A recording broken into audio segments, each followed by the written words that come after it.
If culture is this system of conventions and expectations that demarcate who we are and what people like us do, we consume as a way to make our culture material. Or said differently, consumption is a cultural act. We buy not because of what these things are, but because of who we are. At Mekanism, we build iconic brands with soul and science. The soul is culturally relevant brand building, and the science is the always-on marketing activities that drive the bottom line. Learn more at Mekanism.com.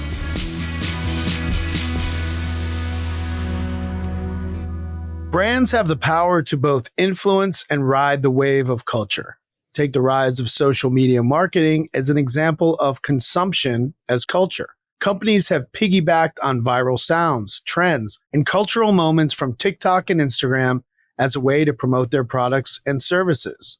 On the flip side, a seemingly clever campaign can flop if it jumps on a trend too late or misses the point entirely or is not relevant to that brand. So if culture ultimately drives everything that people do, how do brands keep pace? Today, I'm joined by Dr. Marcus Collins to talk about the effects of culture on human behavior and the undeniable connection between marketing and culture. Riding the line between industry and academia, his award-winning book, For the Culture, was a bestseller, and he currently serves as a marketing professor at the Ross School of Business at the University of Michigan. In the past, he was the head of strategy at Wieden+Kennedy and has worked with brands like Apple, Nike, and even Beyoncé. In this episode, you'll learn what defines culture and some of the different ways we interact with it. We'll look at examples of how culture and marketing have mixed to create some of the most successful and famous campaigns. And you'll discover how you can put your brand in the driver's seat of cultural relevance. On another note, us over here at Soul and Science are very proud to be nominated for a Webby Award. We're up for creativity and marketing in the podcast category. Please go to vote.webbys.com, look up Soul and Science, or look up Mekanism with a K, and you'll find us to cast your vote before April 18th. Okay, listeners, let's dive in and learn about the soul and science of culture.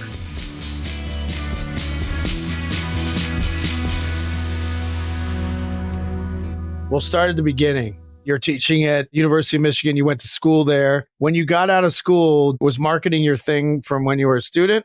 Or were you like an oil painter that like turned into a marketer? Like, tell me that origin. It's not even close. I started off as an engineer. I studied materials engineering because I thought the polymers were cool. Now, though polymers are interesting, I don't think I was truly interested once I started taking classes in my major. But my parents didn't care. They're like, you're going to finish an engineering degree. And I really wanted to be a songwriter. And they were like, yes, you're smoking crack if you think that you're going to go to school to be a songwriter. So when I graduated, I went straight to the music industry. And I was producing music for a living. Wait, you're kidding me. I kid you not. I wrote love songs for a living. How do you get a job with an engineering degree writing music? You don't. You come out of school and then you do everything you can to get an internship. I got an internship at Universal Music Group, and it didn't really gel well with me. So I came back to Ann Arbor and I ran a recording studio for one of my professors from the School of Music, where I took all of my electives, learning how to compose, learning how to use signal flow with pro audio gear. And I just spent my time recording sessions that were paid for. And then I would call my friends from Detroit to come up to Ann Arbor to record songs that I had written. No way. That's amazing. Yeah. So I did that for like 6 years almost. I was writing love songs for 6 years and nothing like major successful. Like, what kind of music was it? Like R&B? R&B, man. I'm a disciple of Babyface. Oh, all right. You love Babyface. Right. Yeah. So I was writing love songs, and we had a couple like a little moments of success. We did a remix with John B. We did a remix from Miss Dynamite. She was an artist from the UK. I did a song with D12, but nothing major, you know. You never got Usher in the Never got Usher. That's awesome, though. I wanted Boyz II Men badly. I really wanted Boyz II Men, but it didn't happen for your boy. So I went back to school to get my MBA. Actually went back here at Michigan to get my MBA. So in a way, were you running the studio? Were you like kind of That's right. writing, but also managing the studio? That's And right.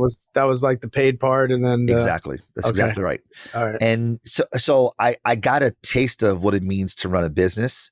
I was very much interested and committed to music. And I felt like I was doing a lot of marketing, even though I didn't know what marketing was. And I thought that if I were going to go into business, I'm going to study marketing so I can be better at this music thing. So I went to Michigan to get my MBA, ended up getting a job working at Apple, doing partner marketing in iTunes, which was great. Um, I ended up meeting a gentleman named Matthew Knowles, who has a daughter named Beyoncé Knowles. And he goes, let me get this straight. You started a music company, you have an MBA, you're an engineer, you worked at Apple, and you're black. Fam, you don't exist. You're not real. This is you're a unicorn. And I go, no, I'm real. It's a real thing. And he goes, you should run digital strategy for Beyonce. And I go, oh yeah, I should totally do that. And it was that chain of events that ultimately led me to advertising after meeting Steve Stout. I arguably say that the biggest inflection point in my career was running social at Translation. Those 4 years were, I mean, they were just so impactful for me as a person, an individual, as a practitioner, and it began what would become my career as an academic, as a scholar. Awesome. And what made you switch from the agency world to the academic world? I've never fully switched out. What I realized, I was running social at Translation, right? So my job was the head of social. And this is 2011. So it's still pretty nascent in the world of social networking platforms as a vehicle for marketers, particularly big brands. I'm running social there, and my then fiance, now wife, we were at dinner with one of her friends from college, and over dinner, her friend from college, who was a social worker, kept saying, "In social we do this, in social we do that, in social we do this, in social we do that." And I'm like, why does she keep saying that? Because that's exactly what I say. In television, you do this, but in social, you do that. In radio, you do this, but in social, you do that. In out of home, you do this, but in social, you do that. And then it dawned on me, oh, social means people. That's why. Social work, social justice, social action, social welfare, it all means people. Social is people. And once that clicked for me, the world got really vivid. And I was like, oh, social is people. And what I do as a social media marketer is leverage the media of people to go to market. And in that moment, I went from euphoria, from this like great epiphany I just had, to complete dread, because I realized I knew nothing about people other than what I've known anecdotally. And I knew the phrase Freudian slip, but outside of that, I knew nothing. So I'm like, oh, I'm going to get fired. like Stout's going to figure out, and he's going to fire me for sure, because I'm a fraud, right? All these things I've been talking about is social is just sort of a slice of the broader picture. And my wife said to me in her wisdom, was like, won't you start reading then? And I was like, I don't even know where to begin. And thankfully, thank God that she was friends with this gentleman named Dan Ariely. And Dan Ariely wrote a book called Predictably Irrational. That book completely changed my life. It and I know Dan now because my wife and him are friends, and we've met each other several times. And anytime I engage with him, I was like, dude, you changed my life, quite literally. Oh, that's awesome. Because he forced me to see a world that I couldn't unsee. And because of this world that he unearthed for me, I now saw the world in a far more vivid way. And I would take these things that I started studying, because I read his book.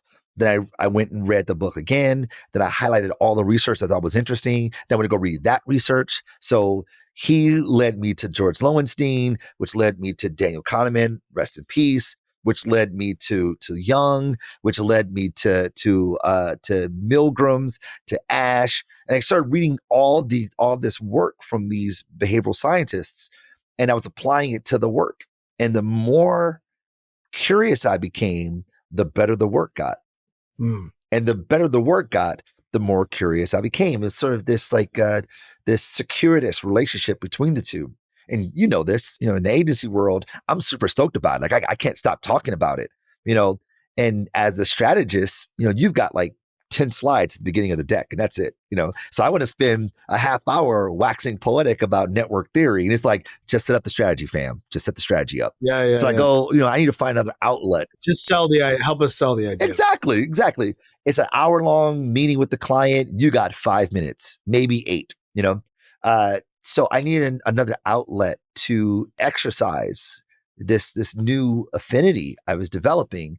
So I thought maybe I'll teach. So I started teaching at Miami Ad School, which then led to a gig at Hyper Island, which then led to adjunct work at teaching at NYU.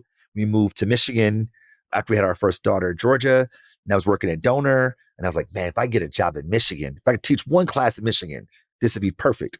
So then that went from me doing one course in Michigan as an adjunct to teaching 3 courses as a lecturer to me going to get a doctorate to now being full-time professor at Michigan and most recently the chief strategy officer at Wieden+Kennedy before I launched my book For the Culture in May. And so now would you say you're a professor and author?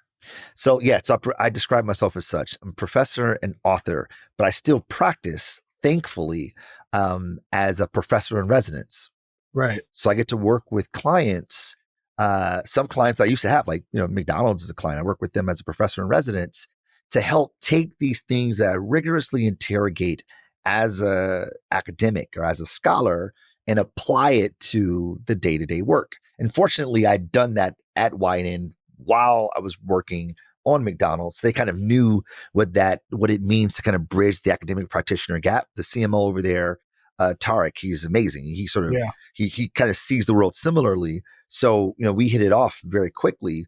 And when I ended up kind of going full out in support of the book, he was like, "Yo, we need some of that to continue to have some of that here at McDonald's." So I get to practice while also being an academic. It's like sort of the best of both worlds. You're doing real world work and teaching and then also writing. Exactly. So I get to write, I get to practice what I study and then write about what I learn from the practice, which is powerful.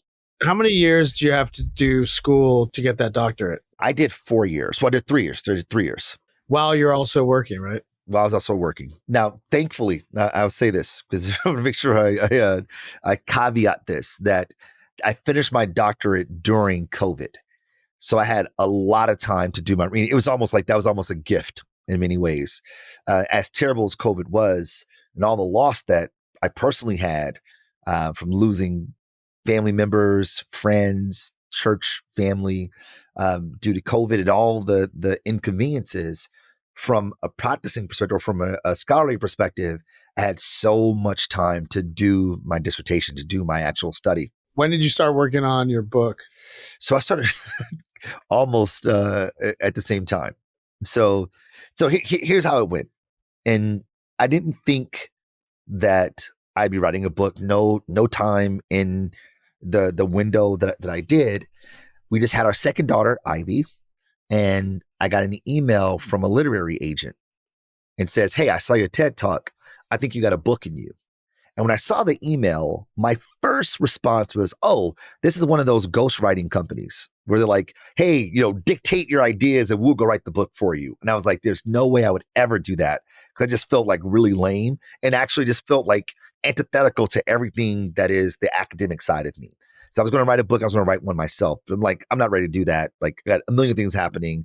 Finished my doctorate. I'm working at Donor at the time, and I'm teaching as well. And we just had a kid. Like, I don't need a book. I don't even think I have one to do that. So he emailed me back a couple of weeks later, was like, "Hey man, I would love just like 15 minutes. I just love to talk to you." At the time, he caught me on a good day because I'm like walking my kid in the stroller, and I'm like, "Bet, fine, I'll talk. What's 30 minutes? I'm on paternity leave anyway. Let's do this." So we talk for an hour and a half almost, and I go, "Okay, let's explore this." And essentially, we decide that I would write a proposal. We write one together, right? I'd write it and he'd doctor it. And if he liked it and I liked it, we'll pitch it. And if not, I spend time just refining my idea. And that was sort of the deal. No strings attached. Great. So I put it on the back burner with all the other million things that I have to do that I was avoiding. And at the top of COVID, March 24th, 2020, a really important person in my life, a guy named Marlo Stoudemire, he died from COVID. Oh, man. And we didn't, I mean, the guy was young, he was like 42 years old, family, 2 kids. I mean, it's like he had everything going for him. And when he passed, it became very clear that tomorrow isn't promised for any of us. Like, and like I'm a church boy. I grew up, in church, and we know that, like, every day is a blessing, as we're told. But the passing of Marlo became so tangible for me that I remember reading a book years ago called Die Empty. And the argument of the book is that the most expensive, the most valuable real estate in the world is the graveyard, because that's where books weren't written, movies weren't made, albums weren't recorded, companies weren't started. And immediately I was like, I'm going to die empty. I was like, when Marlo passed, I was like, I am going to die empty. I'm not going to leave this world with anything inside of me. I'm letting everything out. So I was like, I'm going to start making content. I started recording content. I'm going to start writing. I started writing with Adweek. And I was like, I'm going to write that proposal for that book. And I did. You started being active on LinkedIn. That's right. Seriously. I just that's where I saw your stuff first. Yeah, man. I was like, I'm just going to go ham. I'm going to die empty. And look, I mean, I'm from the world of music where, people were holding on to things so they wanted to get taken. You wouldn't release a thing unless it was official because you didn't want yourself to get pirated. So I had always kind of had this sense of me of like, don't let your ideas out because people will take your ideas. You had to get rid of that. I had to completely erase that. What do you think? I want to get back to the book in a minute, but what do you think you're particularly good at that very few other people are good at? Discipline. All right. That's it, man. I tell my students this every day. I am the dumbest person in the room all the time. Dumbest person. Like, I'm just dumb. Like, I'm not dumb. I'm just, there are people who are just way smarter than me, way more talented than me. I'm just very, very disciplined, and I stay in student posture all the time. I'm just always learning. When you mean discipline, besides just always learning, are you like hyper organized? Oh, terribly unorganized. Oh, you're unorganized. But I am a machine. But you plug in the hours. Dude, I'm a machine. Yeah. I just like, this is what we're doing. Heads down. Let's go. It's like tunnel vision for me. When you have a problem you can't solve, what's your process for like getting to the right answer? Ooh, the engineer in me always starts with the underlying physics of the thing. I just believe as an engineer that there's systems to everything. There's a system in everything. There's some underpinning system that constitutes whatever the issue is, whether it's in the physical sciences, the social sciences, whatever there is. There's a system. So my thing is always to start with the system. As a marketer, our challenge is usually trying to understand what's going on, right? You mean like looking for an insight? Yeah, exactly. Like, what is the audience missing? Or That's right. why are we not selling these units? What's wrong? That's right. So I always start with like the very foundational thing with like, what are we talking about here? Let's define it. What's the construct? And so I start with understanding the underlying system. That's just the engineer in me. And the academic in me is always like, let's be laborious about how we define this thing, because the better we define it, the more likely we are to get to concrete answers, right? And academics, they will, we'll fight, we'll hair split over one word, So I painstakingly spend a lot of time digging in what exactly are we talking about, and who before us have studied this thing, who've talked about this thing, just to get some grounding, just to get some framing by which you look at the problem and then go, okay, so where have I seen this before? Is this familiar? Does this feel like something else? And I'm just constantly shedding away, just like little by little, to get to the core of the thing. I'm not the kind of person, never been the kind of strategist, if we're in a brainstorm, like I immediately crack the brief, like boom, there it is, go. Because I always felt like it can't be that easy, dog. It's like, no. But you have a particular process, it sounds like. Like you go back to the origin or the start. You look for an example of a similar situation to crack. And then you try to apply that learning to whatever it is that you're trying to. Kind of the scientific method. It's like, here's what we know to be true. Here's what we know. What don't we know? Where have we seen this phenomenon take place before? What can we learn from that phenomenon? Now, let's start to scratch away at it.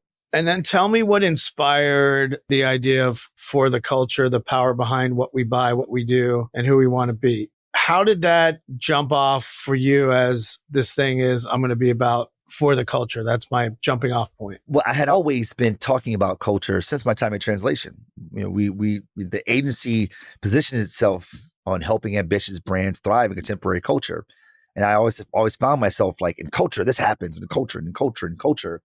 And what I realized is that when I took some inventory, right, thanks to that Jerry Maguire moment I had about what is social, I just started questioning everything, all my vernacular, all the language that I used. And I said, I use this word culture all the time, but I don't think that I fully understand it. And I knew I didn't fully understand it. For me, it was sort of like, it was this ambiguous, esoteric thing that I knew as a practitioner, but you as the client did not know. So let me demystify it for you because you aren't close enough to culture. And it became that thing. It was sort of this gulf between client and agency.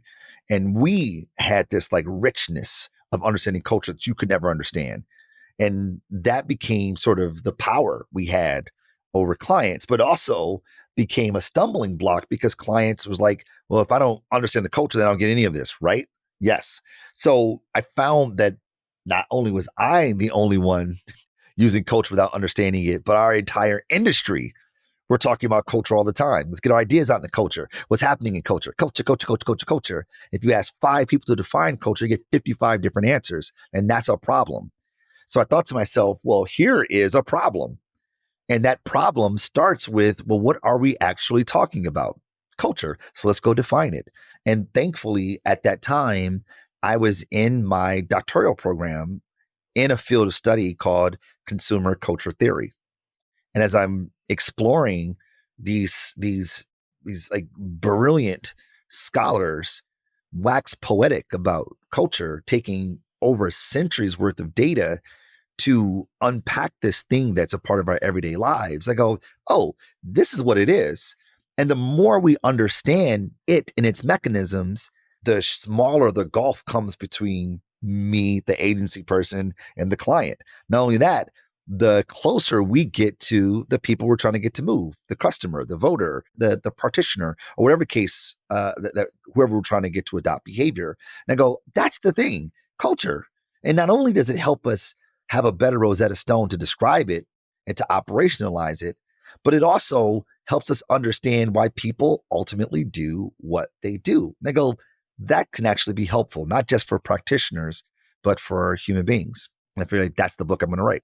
And when we think about popular culture and we think about that definition, it goes back to social, right? It goes back to social behavior and it goes back to society. And so like that's sort of like how culture popularizes something. It's inherently social, right? That's right. Because culture is the conventions, the system of conventions and expectations that demarcate who we are and govern what people like us do. And do you think brands today inform culture or ride the wave of culture? Well, both. Both, yeah. Right. So if culture is this system of conventions and expectations that demarcate who we are and what people like us do, we consume as a way to make our culture material. Or said differently, consumption is a cultural act. Right? We buy not because of what these things are, but because of who we are. Right. And brands, by their very definition, again, getting back to the etymology of a thing, a brand is an identifiable signifier that conjures up thoughts and feelings in the hearts and minds of people relative to a company, a product, institution, organization, or person. It's an identifiable, that is, I can see it, I can recognize it, signifier. It's a vessel of meaning that makes us feel certain things. Yeah. And meaning is culturally mediated. That's why for some, a cow is leather, for others it's a deity, and for some it's dinner. Which one is it? It's all those things, depending on how you self-identify. Right. Therefore, we cannot talk about brands without talking about culture, because brands are meaning, are vessels of meaning, and meaning is culturally mediated. I love that. And in your book, when you mention who we want to be, that comes back to brands as a signal, right? Like brand signal to others who we want to be, right? That's right. That's right. So we consume as an identity project, as a way to project our identity. We use brands as marks of identity. They're like cliff notes, right? Exactly. They become shortcuts of who we are, right? So if I see someone with a certain aesthetic based on their consumption, I go, I get a sense of who that person is because of how they have presented themselves. You know, there's a great quote from William Shakespeare where he says, "All the world is a stage, and men or women are merely actors." And that idea of all the world is a stage was adopted by a gentleman named Irving Guffman, a sociologist, who wrote just a breakthrough work in the world of sociology called The Presentation of Self. And he likened what it means to be a social actor, us walking the world, as an actor on a stage. And what he says is that we choose the character that we choose, that we want to be in life. We go, I decide to be this person. And because I choose this character to be on the stage of life, I now dress a certain way, the costumery, have a certain script, the way that I talk, and have certain mannerisms so that I stay in character. And Guffman would go as far as to say, be careful about the mask that you choose to wear, because before long, your mask will become your face. And this is how we are.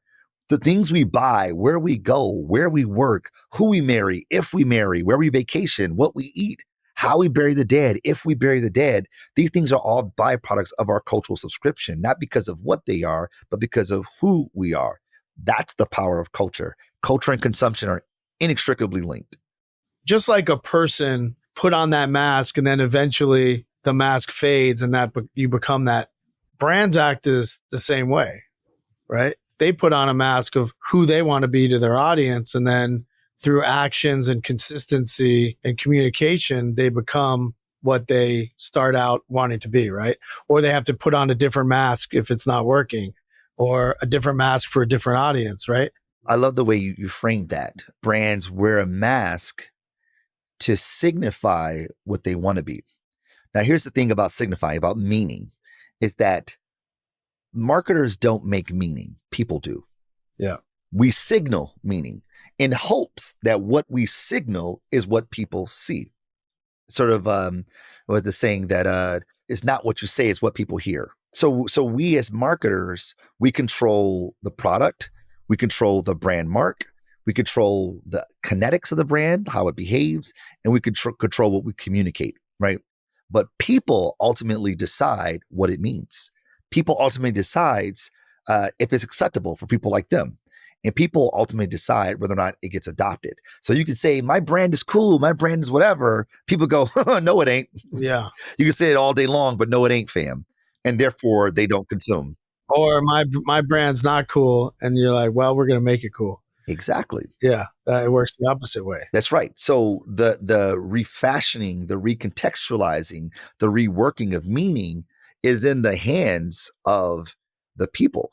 Beauty is in the eye of the beholder, and meaning is in the mind of the interpreter, right? So you as the marketer, you don't have sovereignty over what meaning people take away with, right? It's in the mind of the people who interpret it. That's why you can see an ad like Pepsi and Kendall Jenner.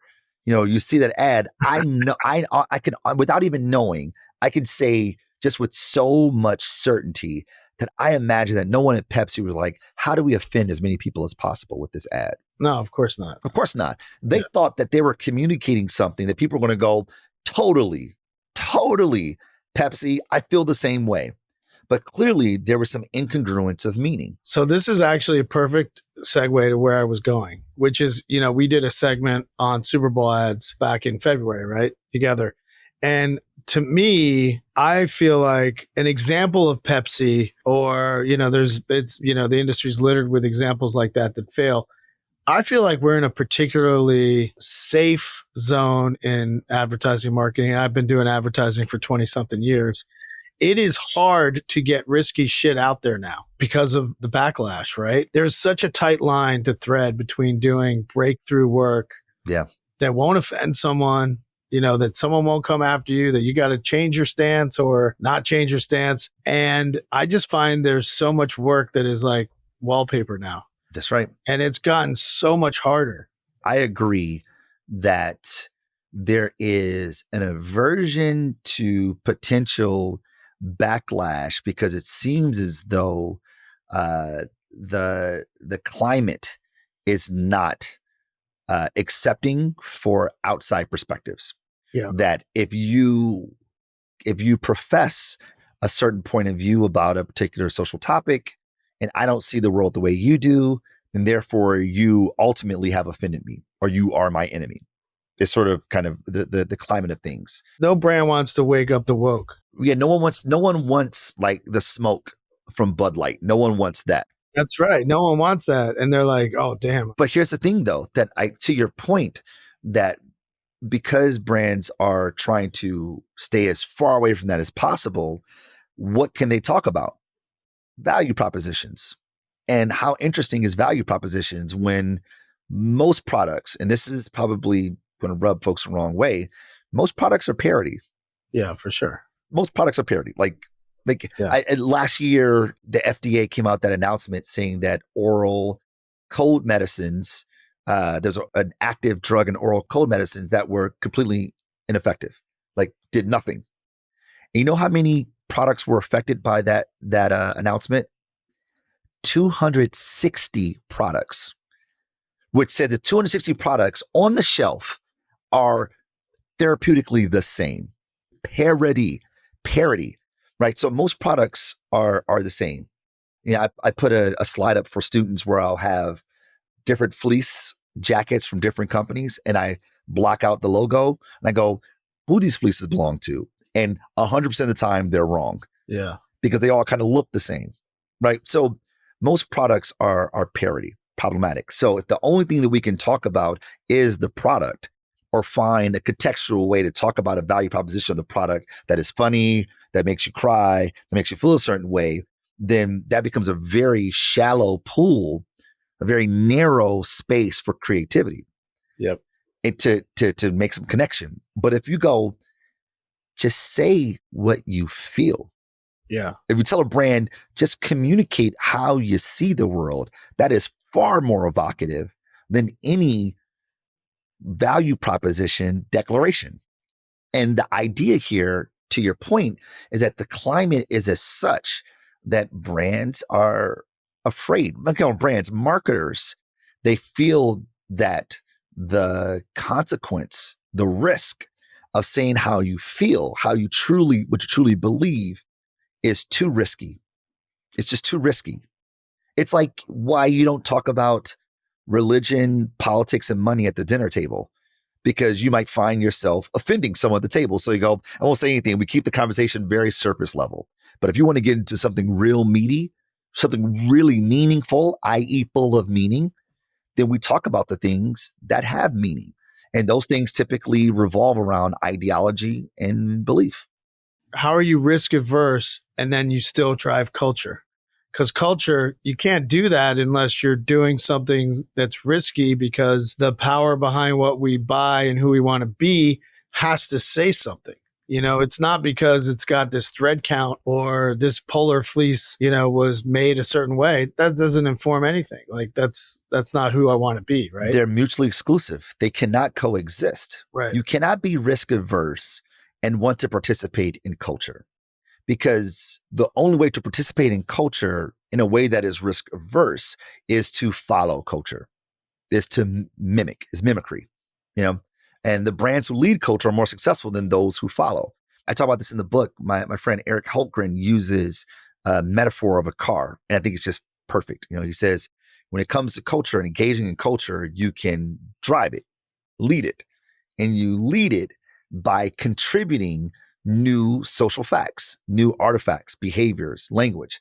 And the people who typically lead culture are typically cultural producers, right? Musicians, artists, designers, right? Those folks are typically the ones who are moving culture forward. They're contributing new artifacts, new behaviors, new language, new cultural works. Or you could ride shotgun, right? You could ride in the front seat. You're not driving it, you're not leading it, but you're right there in it with them. And we do that by participating in the current artifacts, behaviors, and language that already exist. And we participate by having a point of view on the world about it, right? We're talking about something's happened in the world. We go, oh, we can weigh in because we have a point of view about a particular thing. The third way to engage with culture is by sucking tailpipe. And the last thing you want to do is suck tailpipe. And the folks that like jump in on the meme and so they jump in, you go, ugh, you just killed it. Yeah. We're done. It was good until you said anything. Now you jumped in, it's the wackest. and that's risk averse. That's like, oh, that happens with my kids all the time. God, you had to ruin it with that third joke. That's exactly it. That's right. It's like, it was all good till you jumped in it. I'm always sucking tailpipe with my kids. Yeah. And that's, as a brand, that's, you don't want to suck tailpipe. You want to drive it, or a safer way is riding shotgun. You got to do one of those two things to be influential. Right. To engage in culture and to benefit from the influence of culture is that you either contribute to it or participate in it. And either way, it requires having a point of view about the world. Do you think we're in a crisis period for marketing right now? I don't think it's doom and gloom. I don't think so. I think that we understand that culture is important to marketing, whatever the case may be, like to some fidelity or another. We know that culture is important, which is why we say things like, let's get our idea out in the culture, to be informed by culture, and things of that ilk. But I think where we are deficient, where we are anemic, is that we don't have the best language to describe it, and therefore we can't operationalize it. Yeah. That culture is this sort of ethereal thing that you only got it if you got it. You only know it if you got it, and if you don't, you're SOL. And I think that sort of polarity of either you have it, you know it, or you don't, I think it actually creates a barrier that keep the marketers who know we should be close to culture, but can't identify it, can't define it, and don't know how it operates. They go, I'm just going to stick to what I already know. And that's value proposition driven. And that's problematic. Like the charlatans who talk about culture in this way that is exclusive, I think that they do more harm than good. And there's some agencies out there that go, we have the pulse on culture that you don't have. Yeah, of course. As opposed to, we actually help translate culture so you understand it, and then help you translate how you see the world so that the culture of people that you're trying to engage understand it also. And so like when, like my bio, I call myself a cultural translator. That's my job, to help translate culture. I mean, the many cultures that exist, so that brands understand who these people are and how they see the world, and then help those brands find where they have license to talk with them, to engage them based on a shared ideology, a shared point of view. So is marketing in this terrible shape? No, because at least we know that we should be talking about culture. And I wrote this book to help marketers talk about it in an informed way that is operationalizable. But what we need to get beyond are some of the status quo of how we typically think about work, like looking at people as demographically constructed boxes, as opposed to the complex intersectionality that makes up who we really are. Right? If we start seeing people as social actors who engage in cultural practices of people like themselves, then I think that we can that kind of framing helps us look at people as real human beings, not these machines who eat messages to crap cash that we call consumers, and can engage them in ways that are far more meaningful. And the brand can mean more to them than we do now. I love our industry. I'm always a big proponent of it. I'm always pushing us to take more risks. Sometimes we do, sometimes we don't. But I think this idea of risk aversion, this idea of simplifying audience segmentation, which is usually wrong. And then this other idea of like, I put $1 in and I get $3 out. That performance marketing piece, those three things sort of colliding at the same time has just created much safer work, where I think brands used to drive culture much more than they do now. And I think we've got to get back to leading. Well, I mean, it's a good point you make. The quants have provided more transparency, but not enough insight. Or I'll say it differently, that the data provides more information, but not enough intimacy. And we often mistake information for intimacy. We think because we have information on people, we know who they are, but those two things are not analogous. And therefore, because we have all of this, disparate data points about who people are, information about who they are, but we don't know who they really are, we end up relying on demographics all over again. Let's talk to Gen Z, the African American audience, or the Hispanic audience. It's like Hispanic is made up of like many cultures, dog, that are different. What are you talking about? How do you buckle them all as one group? Can't simplify stuff like that. No, it's ridiculous. All right. Do you have a mantra or quote that you live by? Man, there are a few. All right. One is sort of evergreen, and it's that who you are is God's gift to you, and who you become is your gift to God. That's great. Right.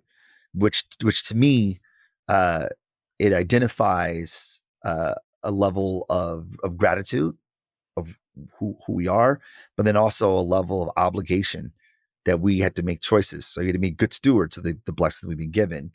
And the other, that first one, just to bring it back, that first one has echoes of this die empty philosophy too. Oh yeah, definitely. And that is like, it is your obligation to go hustle who you are and not just be lackadaisical about it. You got to get after it. That's right. I mean, even James said, faith without works is dead. You got to do the work. What's your second one? The second word is, it doesn't take a talent to be mean. It doesn't take a talent, man. Like in work, like you see people who are like, I'm the boss and I'm the this and I'm the creative director and blah, blah, blah. Yeah. So I want to crap over everybody. It's like, that don't mean you good. It does not take a talent to be mean. I actually think when people act like that, it means they're insecure. Yeah. They're not good. Whenever I see someone like that, I'm like, oh, you're just not that good. That's right. That's right. Yeah. All right. I do an inspiration of the week for this podcast. I say something that's inspired me. You say something. My inspiration recently was I took my kids last weekend to see Drake and Lil Wayne. Lil Wayne did not inspire me, but I love Lil Wayne, but in concert, he was not happening. But Drake puts on such a great show, but more than that, he has such a great message. My kids just love Drake, right? But he also, he made you in the middle of the concert talk to someone in the audience you didn't know. He made you think about, when you wake up tomorrow, are you going to be a piece of shit or a good person? Like, the choice is yours. And to me, especially with my kids there, like hearing this from someone they idolize, I was just very inspired by Drake. Yeah. What's your inspiration? I gave a talk last night for University of Michigan athletics department. Right, so these are athletes, student athletes.